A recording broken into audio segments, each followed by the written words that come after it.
বাড়িতেই কিন্তু খুব সহজে এই মশালা মাঠরিটা বানানো যায়। আর একবার বানালে কিন্তু অনায়াসে 1 থেকে 1.5 মাস রেখে কিন্তু আরামে আপনারা খেতে পারবেন। এই মাঠরিটা কিন্তু অনেক অনেক ক্রিস্পি। আপনারা দেখেন একটা কিন্তু ভেঙে দেখাচ্ছি কতটা ক্রিস্পি হয়েছে। আর চায়ের সঙ্গে এরকম যদি মাঠরি থাকে তাহলে খেতে কিন্তু অপূর্ব স্বাদের। তো চলুন রেসিপিটা শুরু করা যাক। তো প্রথমে আমি এখানে মেজারিং একটা কাপ নিয়েছি। আপনারা বাড়িতে যে কোনো বাটি দিয়ে বা কাপ দিয়ে মেজার করে নিতে পারেন। 1.5 কাপের মতন নিচ্ছি ময়দা। তার মধ্যে দিব হচ্ছে আমি হাফ চামচের মতন গোটা জোয়ান। জোয়ানটা অবশ্যই অ্যাড করবেন। এটাকে হাত দিয়ে ভালোভাবে ক্রাশ করে নিতে হবে, ঠিক এইভাবে। কারণ জোয়ানটা এইভাবে হাত দিয়ে ক্রাশ করে দিলেই ওর ফ্লেভারটা বেশি একটু ইনহ্যান্স হয়। হাফ চামচের মতন দিচ্ছি লবণ। আর ছোট্ট চামচের 4 চামচ দিব হচ্ছে তেল, রিফাইন তেল দিচ্ছি। আপনারা যদি বড় যে হাতা হয় না সেটা দিয়ে 1 চামচ দিলেও হবে। তো তেল একটু বেশি দিতে হবে ময়ানের জন্যে। 4 চামচ তেল দেওয়ার পর এটাকে ময়দার সঙ্গে ভালোভাবে হাত দিয়ে মিক্স করতে হবে, ঠিক আছে। তো আপনারা অবশ্যই তেলই দিবেন, আমি ঘি ব্যবহার করছি না। রিফাইন তেলটা দিয়ে হাত দিয়ে 2 থেকে 3 মিনিট ভালোভাবে মিক্স করে নিতে হবে। এই ময়দা আর তেলটা যত ভালোভাবে মিক্স করবেন আপনাদের মাঠরিটা হচ্ছে তত বেশি ক্রিস্পি হবে। তো দেখেন স্ক্রিনে আমি যেভাবে দেখাচ্ছি সেই ঠিক এইভাবে করে মেখে নেবেন। কিছুক্ষণের পরে দেখবেন হাতে নিয়ে লাড্ডুর মতন হয়ে যাচ্ছে, আবার সহজে ভেঙেও যাচ্ছে। তখনই ভাববেন যে এটা রেডি হয়ে গেছে। অল্প অল্প জল দিয়ে একদম সফট একটা ডো রেডি করে নিতে হবে। মনে রাখবেন ডোটা যেন শক্ত না থাকে। ঠিক এইভাবে ডোটা সফট করে নিয়ে এটাকে 5 মিনিট রেস্টে রাখলেই হবে। তো আমি ঢেকে এটাকে সাইডে রেখে দিব। এদিকে নিয়েছি ঘি। তো নর্মাল যে চামচটা হয় সেই চামচ দিয়ে আমি 3 চামচের মতন দিব হচ্ছে ঘি। তো অবশ্যই এই স্টেপে আপনারা ঘিটাই ব্যবহার করবেন। তো আমি নর্মাল যে চামচটা হয় না সেটা দিয়ে 3 চামচের মতন দিব হচ্ছে ঘি। আপনারা যে ঘিটা ব্যবহার করেন সেটাই দিবেন। তো ঘি দেওয়ার পর এতে আমি সেম এই চামচটাকেই ভালোভাবে মুছে ওই চামচেরই 2 চামচ দিব হচ্ছে ময়দা। এবার ঘি আর ময়দাকে ভালোভাবে মিক্স করে নিলে ঠিক এইভাবে একটা ব্যাটারটা রেডি করে নিতে হবে, ঠিক আছে।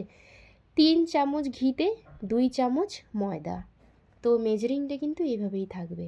তেল কিন্তু দেওয়া যাবে না। ঘি আর ময়দাকে ভালোভাবে দেখেন মিক্স করে একটা ব্যাটার করে রেডি করে এটাকে সাইডে রেখে নেব। এদিকে আজকে প্ল্যাটফর্মের মধ্যেই কাজ করব, যার জন্য প্ল্যাটফর্মটাকে ভালোভাবে ধুয়ে মুছে রেডি করে রাখছি। কারণ প্ল্যাটফর্মের মধ্যে করলে একটু সুবিধা হয়। আটাটাকে আরও 1-2 মিনিট ভালোভাবে মেখে বড় বড় করে মোটা মোটা করে আমি 3 পিসের মতন লেচি করে নেব, ঠিক আছে। 3টে লেচি করব একটু মোটা মোটা করে, দেখেন ঠিক এইভাবে। তারপরে একটা লেচিকে নিয়ে ওই প্ল্যাটফর্মের মধ্যে একটা বড় রুটি বেলে নিতে হবে পাতলা করে। বেশি কিন্তু মোটা করা যাবে না। স্ক্রিনে আমি আপনাদেরকে যেভাবে দেখাচ্ছি ঠিক এইভাবে কিন্তু বেলে নেবেন। তো প্রথম রুটিটা কিন্তু বেলা হয়ে গেছে, দেখেন এটাকে তুলে সাইডে রাখবো। তারপরে সেকেন্ড রুটিটাকেও বেলে নিচ্ছি। এইভাবে পরপর করে 3টা রুটি আমি বেলে নিব। পাতলা পাতলা করে বেলে নিতে হবে। আমার এই রেসিপিটা যদি আপনাদের কাছে ভালো লাগে থাকে তাহলে প্লিজ একটু বেশি বেশি করে লাইক শেয়ার করবেন আর কমেন্ট বক্সে অবশ্যই জানাবেন যে কেমন লাগছে। এবার একটা রুটি নিব, তার মধ্যে ওই যে ঘি আর হচ্ছে ময়দা দিয়ে যে ব্যাটারটা বানিয়ে রাখছিলাম সেটা হাফ চামচ ভালোভাবে চারিদিকে স্প্রেড করে তার উপরে শুকনা ময়দাটাকেও দিয়ে ভালোভাবে মানে স্প্রেড করে দিতে হবে চারিদিকে। তার উপরে আরেকটা রুটিটা রাখবো। আর মনে রাখবেন চারিদিকে একটু সমান সমান করে দিবেন, যেভাবে আমি স্ক্রিনে দেখাচ্ছি এইভাবেই। বিশ্বাস করেন এইভাবে করে আপনারা মাঠরি বানায় যদি বাড়িতে রাখেন তাহলে বাজারেরটা তো খাওয়াই ভুলে যাবেন। আর এটা বানাতে কিন্তু বেশি ঝামেলাও নাই। রুটিটা দেওয়ার পর চারিদিক দিয়ে সমান করে মানে আটকায় নিতে হবে। তার উপরে আবারও ময়দা আর ঘির যে ব্যাটারটা সেটা দিব।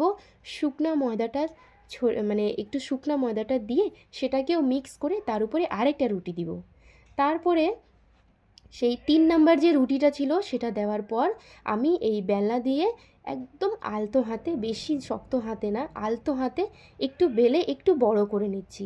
বড় করে নিয়ে আবারও ওই ঘি আর ময়দার যে ব্যাটারটা সেটা দিয়ে অল্প একটু শুকনা ময়দাটা দিয়ে সেটাকে মিক্স করে দিব। আর দেখেন ঠিক এইভাবে করে ফোল্ড করতে হবে। তো আপনারা স্ক্রিনে যেভাবে দেখছেন আমি ফোল্ড করছি, ঠিক এইভাবেই কিন্তু ফোল্ড করে নিতে হবে, ঠিক আছে?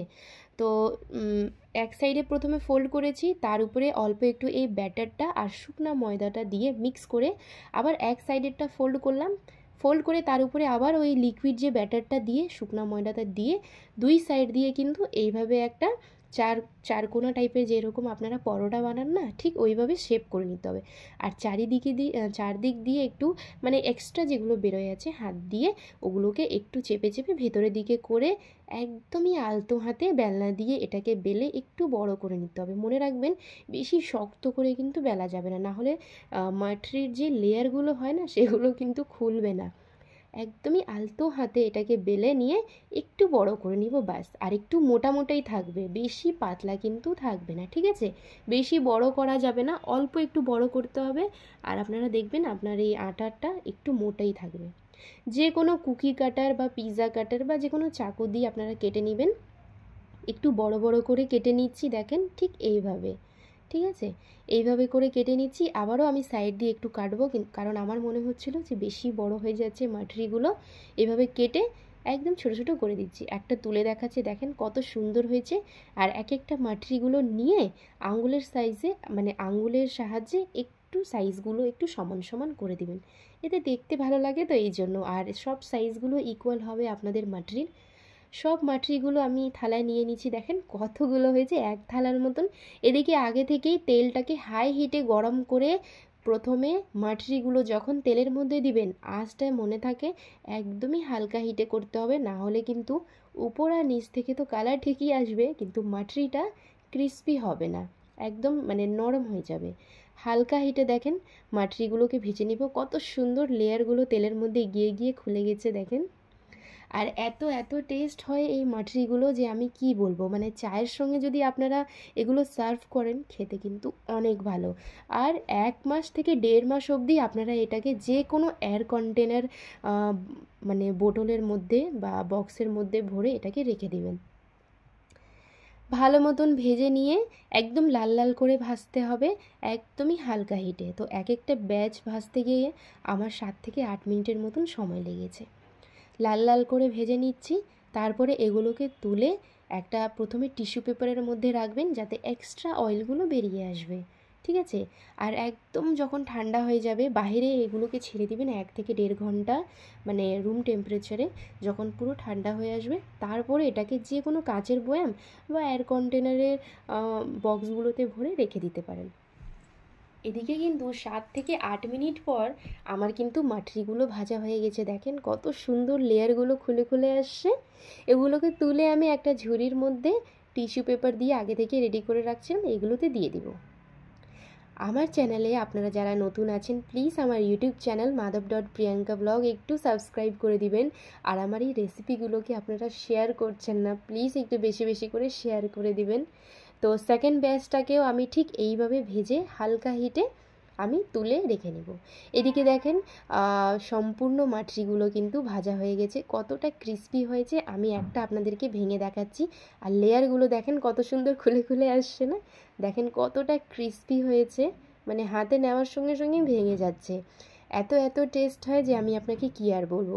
তো আপনারা অবশ্যই বাড়িতে ট্রাই করবেন। আর যখনই ট্রাই করবেন কমেন্ট বক্সে জানাতে ভুলবেন না। মাটরিগুলোকে ভালোভাবে ঠান্ডা করে নিয়ে একটা কাচের বোতলে ভরে এগুলোকে রেখে দিব। এটাই ছিল আমার আজকের রেসিপি। ভালো থাকবেন, সুস্থ থাকবেন, আমাদের চ্যানেল madhav.priyanka ব্লগের সঙ্গে থাকবেন। আমি দেখা করব আপনাদের সঙ্গে নেক্সট ব্লগ ভিডিও রেসিপি নিয়ে। Thank you, tata.